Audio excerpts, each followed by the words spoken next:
Bonjour à tous. Bonjour à tous. Nous sommes heureux de vous retrouver pour la 9e rencontre. Un peu triste parce que c'est la dernière étape, mais on arrive au bout de notre parcours autour de la sexualité, sexe et Dieu. Quel rapport? Et donc, c'est la 2e rencontre autour du thème de l'évangélisation de la sexualité. Et notre thème aujourd'hui, c'est évangéliser la sexualité, c'est une bombe pastorale et missionnaire, pour reprendre ce mot d'un très grand ami de Jean-Paul II, le cardinal Scola, qui était archevêque de Venise, qui était le premier président de l'Institut Jean-Paul II pour le couple et la famille, et qui disait vraiment que quand cet évangile du salut, de cette beauté de la sexualité, de cette bonne nouvelle de la sexualité sera annoncée au monde, eh ben, ça sera une bombe pastorale et missionnaire, parce que tout le monde aspire à cela. Et c'est tellement, effectivement, un contre-pied par rapport à les images d'Épinal que les gens, le monde peut avoir de l'Église, qui vraiment oppose complètement, je dirais, l'attente du monde et celle de l'Église, comme si jamais elles étaient opposées, alors que justement, l'Église apporte un évangile qui éclaire les aspirations du monde entier en matière de sexualité, en apportant vraiment une juste réponse, à la fois sur la beauté, mais aussi sur la guérison et la conversion. Et donc cet évangile, il est profondément méconnu, y compris dans l'Église. Et pourtant, il est tellement attendu. Et voilà, cette vision, on l'a vu, permet de décrypter les errances et les souffrances des hommes et des femmes, de leur apporter des solutions concrètes et majeures. C'est une vision à la fois réjouissante de la sexualité et à la fois tout à fait lucide par rapport aux besoins de conversion et de guérison. Voilà, cet évangile correspond à une soif profonde des gens. Vous voyez l'évangile de la Samaritaine, qui avait 5 maris, et finalement elle était avec un 6e, et qui ne satisfait toujours pas. Et pourtant, je pense que de l'homme, la sexualité avec l'homme, elle a dû en manger, si je peux dire. Mais ça ne la satisfait pas. Donc elle a toujours soif. Donc vous voyez combien tant d'hommes et de femmes dans ce monde ont une grande soif de la sexualité, mais elle ne répond pas à leur attente, elle ne répond pas à leur soif. Et donc, cet évangile est pour tous une réponse à l'éternelle, constante et la puissance, attirance sexuelle de l'homme et de la femme, disait Jean-Paul II. Voilà, c'est la réponse à l'éternelle et la constante, la puissante attirance sexuelle qui habite chaque homme. Et donc, quelle que soit sa croyance, il permet à chacun de voir, car le brouillard, enfin, se dissipe. Et donc, l'exultation commune d'Adam et Ève n'est pas un rêve à jamais perdu, mais c'est une promesse d'avenir. Ce n'est pas une théorie, ce n'est pas un poème, c'est une promesse concrète pour les couples s'ils accueillent et vivent de la puissance du salut de Christ. Voilà. Le Christ permet aux couples de réaliser leurs rêves, même les plus fous, même au-delà. Combien de fois nous avons vu des couples qui vraiment ont accueilli cette grâce, qui ont dit, mais même dans nos rêves les plus incroyables, jamais on n'avait pensé pouvoir vivre cela, cette communion, on n'osait même pas la rêver. Voilà, et donc cette grâce, ce cadeau, il est fait pour les couples qu'on soit marié la semaine dernière, ou qu'on ait 10 ans de mariage, ou 20 ans de mariage, ou même 40 ans, ou 50 ans de mariage. Un témoignage très récent d'un couple, 47 ans de mariage, et qui a été bouleversé après effectivement un temps de retraite où ils ont accueilli cet évangile de la sexualité, mais vraiment, nous parlons comme deux amoureux fébriles en disant mais vraiment c'est incroyable, jamais on n'aurait pu penser un jour vivre, surtout à notre âge, vivre cette intimité et cette joie, cette exultation de une seule chair. Donc vous voyez, il n'est jamais trop tard pour accueillir la puissance de cette bombe missionnaire qu'est cet évangile. Donc même s'il y a eu souvent une présentation parfois de cette théologie du corps de Jean-Paul II, de cette bonne nouvelle, parfois trop abstraite, éloigner la vie des gens avec une idéalisation excessive, artificielle, ça je reprends des mots de François, dans Amoris Laetitia, et vraiment qui était assez dur, et on le suit assez, où parfois il y a des présentations beaucoup trop théoriques ou abstraites ou simplement universitaires de cet évangile, et qui n'a pas rendu le mariage plus désirable et attractif, bien au contraire. Donc faire très attention que cet évangile de la sexualité soit présenté vraiment de manière vraiment missionnaire, accessible, existentielle, et non pas beaucoup trop, je dirais, intellectuelle, où il fait bac plus 12, et encore avec des sacrés diplômes, pour pouvoir comprendre et commencer à comprendre. Voilà. Cet évangile, il est accessible à tous ou à personne. Voilà. Et donc, quand il est présenté de cette manière existentielle, alors c'est une bombe théologique et pastorale, comme dit le cardinal Scola. Et ça peut avoir, Maud, beaucoup de conséquences sur la vie de l'Église et sur la vie du monde. Il y a un certain nombre de domaines sur lesquels, évidemment, ça va créer une vraie rupture, un changement de vision et de problématique, notamment sur la question de rapport entre l'Église et le monde.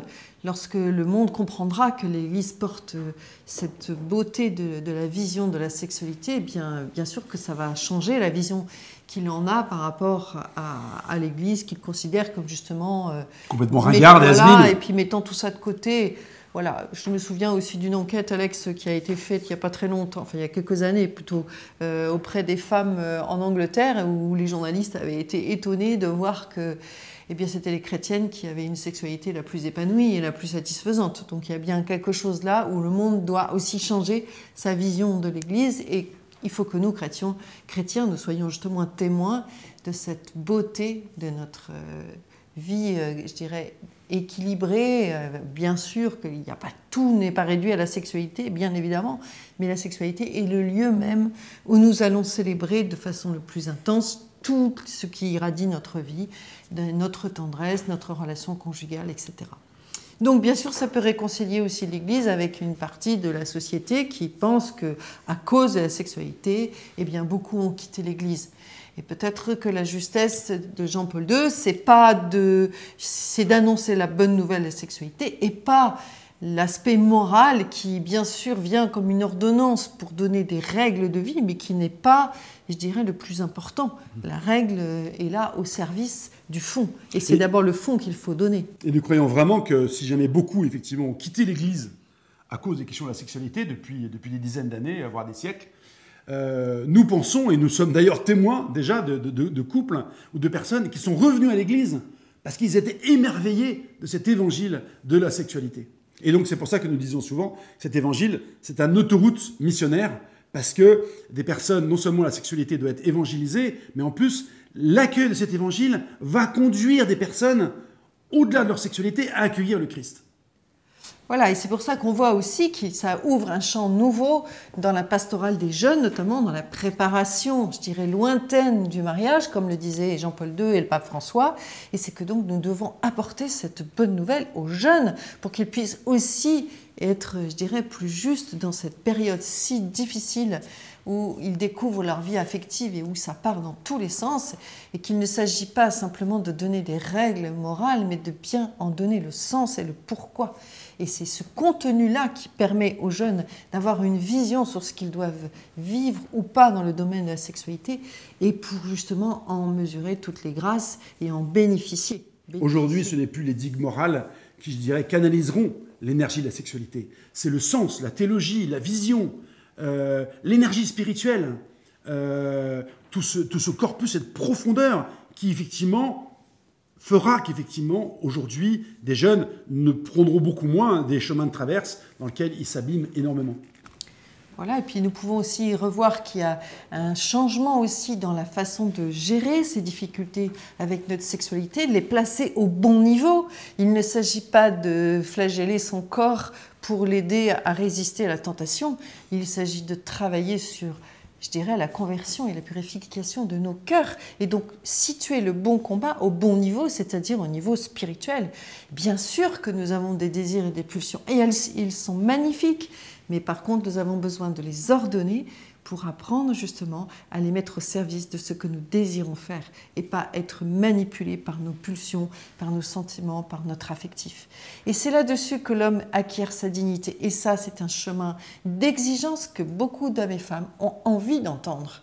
Parce que contrairement à ce que l'on pense, l'exigence est une bonne nouvelle, et certes, et beaucoup sont prêts à suivre un chemin exigeant et pas simplement un chemin moraliste qui n'a pas de sens et qui pour eux ne porte pas d'exigence, si ce n'est une exigence factice. Et de même un chemin libertaire qui finalement illustre bien aujourd'hui, je dirais à grande échelle, combien ça conduit dans un mur.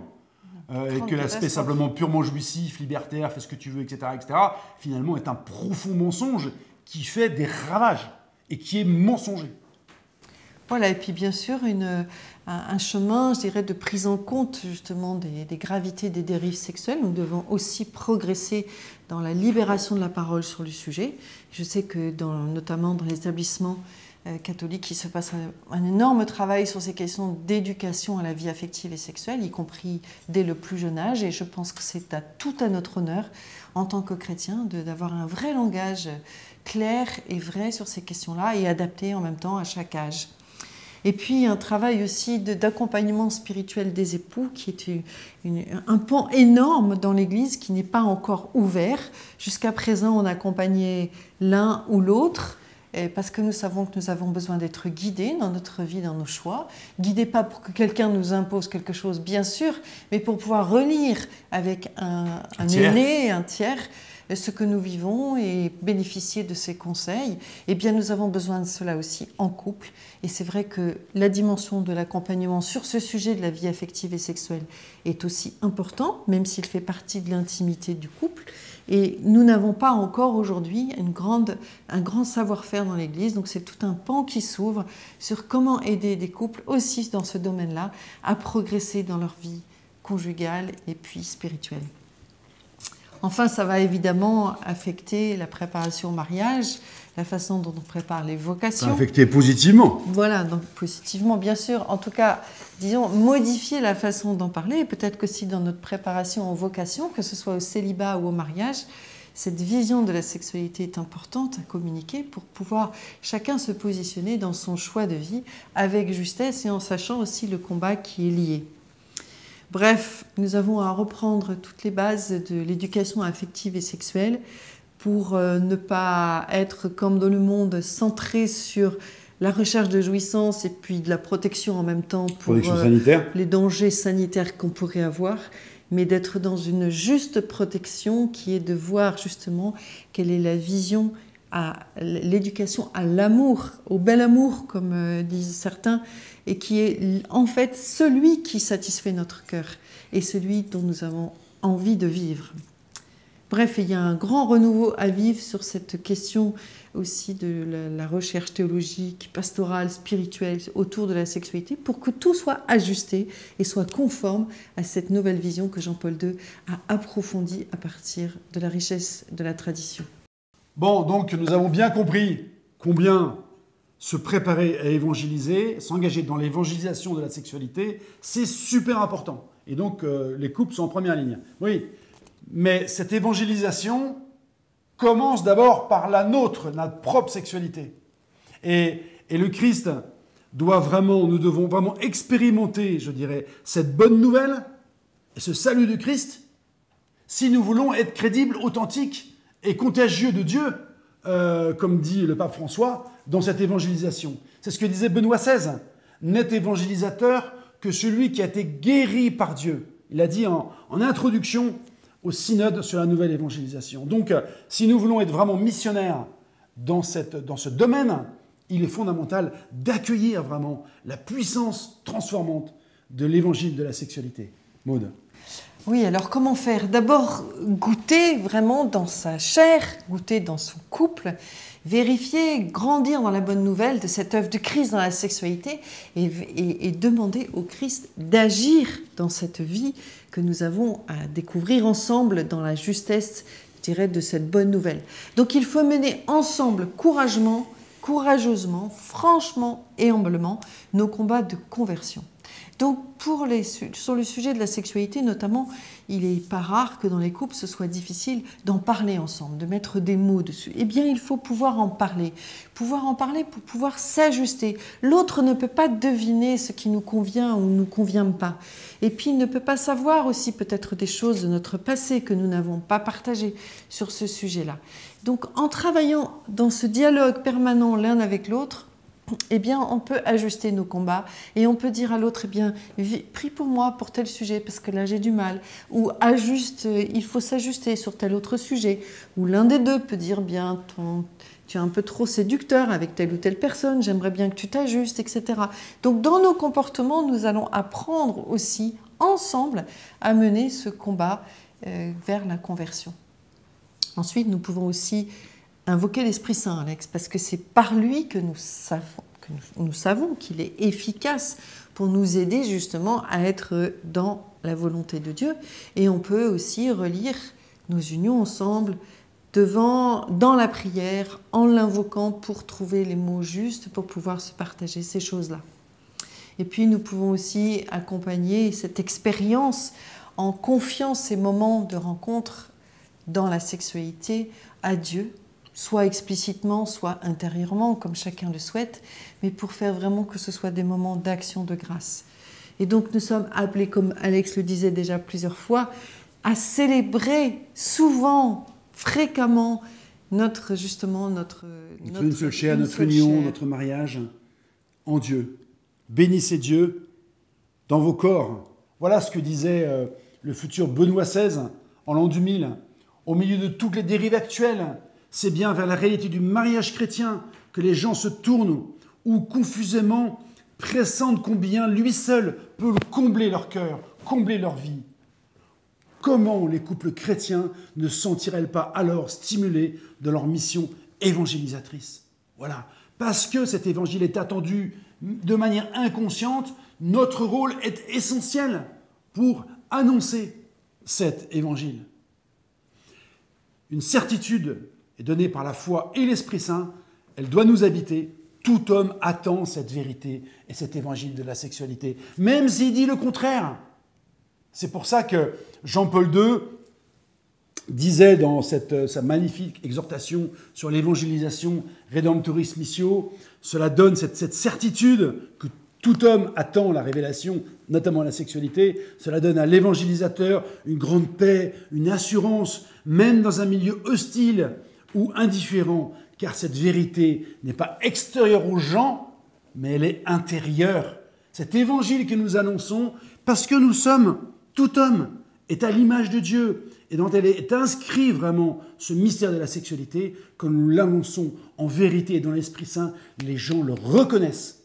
Vous savez, dans l'Évangile, on dit souvent, les gens étaient à ce moment-là dans la stupéfaction, parce qu'ils annonçaient l'Évangile. Combien de fois nous avons été témoins, et il nous a été rapporté vraiment des situations missionnaires dans lesquelles des personnes vraiment qui découvraient cet Évangile étaient littéralement dans la stupéfaction, et leur vie a été profondément transformée en accueillant en vérité dans leur vie cet Évangile, non pas intellectuellement, mais vraiment profondément dans leur cœur et dans leur âme. Alors c'est l'importance de témoigner en couple, nous ne saurons le redire davantage. Il faut absolument utiliser notre grâce conjugale aussi pour témoigner de cette bonne nouvelle de l'évangile de la sexualité, parce que c'est vraiment attractif. Paul VI disait déjà il y a longtemps, l'homme moderne écoute les maîtres s'ils sont d'abord des témoins. Un témoignage est toujours crédible, et donc nous, en tant que couple, nous annonçons ce que nous vivons.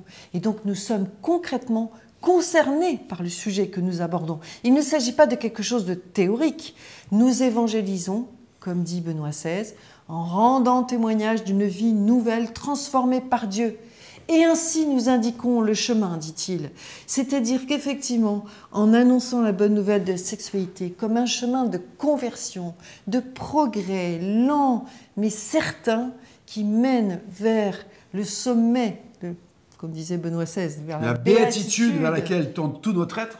Eh bien, nous sommes effectivement en train de faire ce travail de transmission de la bonne nouvelle.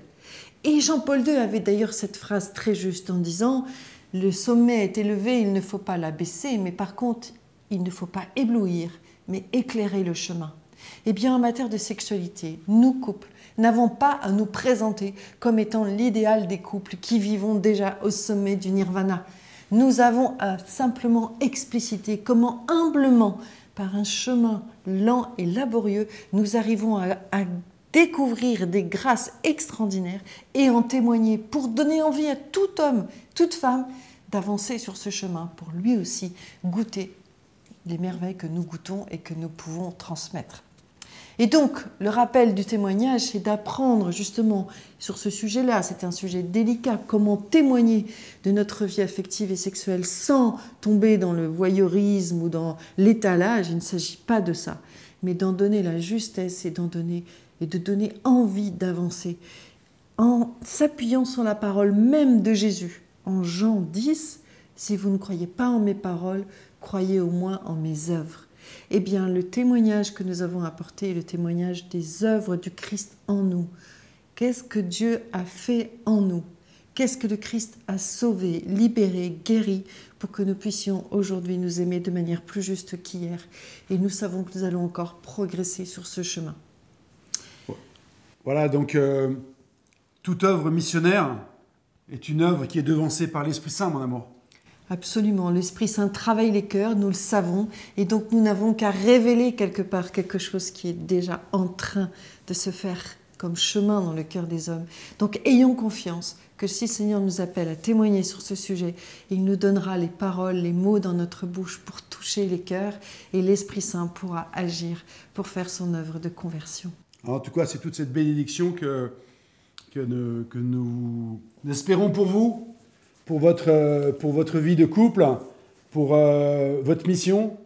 Nous espérons vraiment beaucoup avec Maud que vous allez expérimenter, que vous allez davantage expérimenter cet évangile de la sexualité, puis que vous allez en témoigner, parce que le monde en a cruellement besoin, a tellement soif de cet évangile.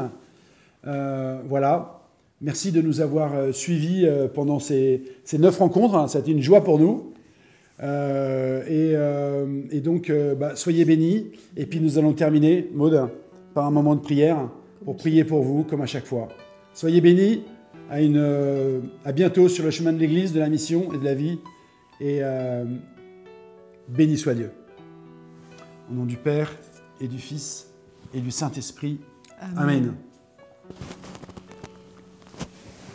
Rendons grâce et nous bénissons, Seigneur, pour cette bonne nouvelle de la sexualité que tu nous as donnée à travers l'Église, à travers les saints, les papes, les magistères, les exégètes, les théologiens. Sois béni, Seigneur, pour cette beauté du projet que tu as sur nous, couple, hommes et femmes, dans ce domaine de la sexualité. Envoie ton esprit pour éclairer nos cœurs, nos corps, nos intelligences, pour que nous agissions en conformité à ce projet de Dieu pour l'homme et la femme. Oui, Seigneur Jésus, nous voulons te prier avec Maud en ton nom, pour chacun des couples qui a suivi ce parcours et particulièrement cette rencontre aujourd'hui.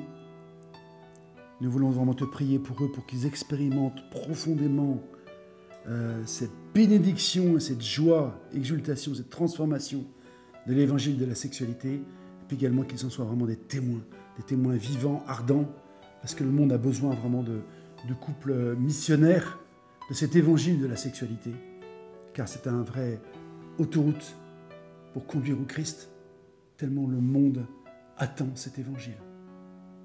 Oui, Seigneur Jésus, nous te demandons vraiment par ton Esprit Saint de venir rejoindre chacun de ces couples. En ton nom, nous prions pour eux. Te demandons vraiment d'assister chacun, de les équiper de tes grâces, de tes charismes utiles pour cette mission. Envoie ton Esprit Saint sur chacun, Seigneur, et ouvre nos bouches et nos lèvres pour annoncer ton nom. À toi, Marie, Mère de l'Église, nous confions chacun de nos couples. Réjouis-toi, Marie, comblée de grâce, le Seigneur est avec toi. Tu es bénie entre toutes les femmes, et Jésus, le fruit de ton sein, est béni. Sainte Marie, Mère de Dieu, prie pour nous pauvres pécheurs, maintenant et à l'heure de notre mort.